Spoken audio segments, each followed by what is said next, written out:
curriculum and submitted feedback. As the board constantly states, this is an effective way for our voices to be heard.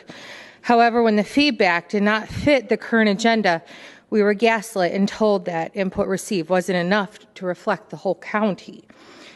Just to clarify, over 90% of 500 plus parents rejected the proposed sex education, deeming it wildly inappropriate for our children. These survey results are a joke, right? I think that's where we are. You guys don't actually care about parents regarding curriculum input, and you don't care about teacher curriculum input. EL education is another terrible pilot program to replace our current ELA curriculum, which also received teacher feedback. A total of 273 teachers participated in that survey, giving this curriculum a total rating of 2.9 out of 5. And yet the curriculum has been voted on, passed, purchased, and full implementation is going to take place next school year. Numbers only matter to y'all when it fits your agenda. And interestingly enough, the one thing the new ELA curriculum and the proposed sex ed curriculum has in common is, want to take a guess? Gender theory. Yes, gender theory. This wonderful curriculum is chock full of gender theory, and as it was stated in the 2 p.m. meeting, gender theory is very important to y'all. God forbid the majority of those that participate in these surveys, both parents and teachers, believe in real science that supports factual anatomy, and I don't know, curriculum that actually teaches our kids how to read. That's important. The 14th Amendment's due process clause protects parents' fundamental right to direct the upbringing, education, and care of their children. States like Georgia have created laws to support that right. For example, in Georgia, we have HB 1084, Georgia's Divisive Concepts Bill, which explicitly states that you cannot teach children that one race is superior to another or that the United States is inherently an evil country.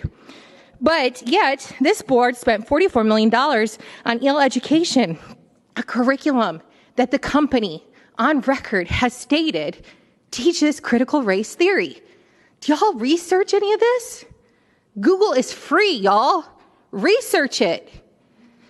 By their own admission, Teaching Lab, and which is a component of this, and EL education has admitted over and over again, recorded as saying, this is critical race theory. And I've gone through it with all the tabs to point out that they're not lying. It is in fact chock full of critical race theory, woke social and emotional learning, and of course, gender theory. I believe we also need legislation that's going to protect our children from gender theory, but I can't help but think, what does it matter? The majority of this board does not care about parent input. They don't even care about teacher input, and they certainly don't care about Georgia law. They claim to care about local control, which it doesn't get more local than me, the parents, okay? Now, what you do care about is indoctrination. Bowing to the golden calf that is woke ideology, that is literally rotting the minds and souls of our children.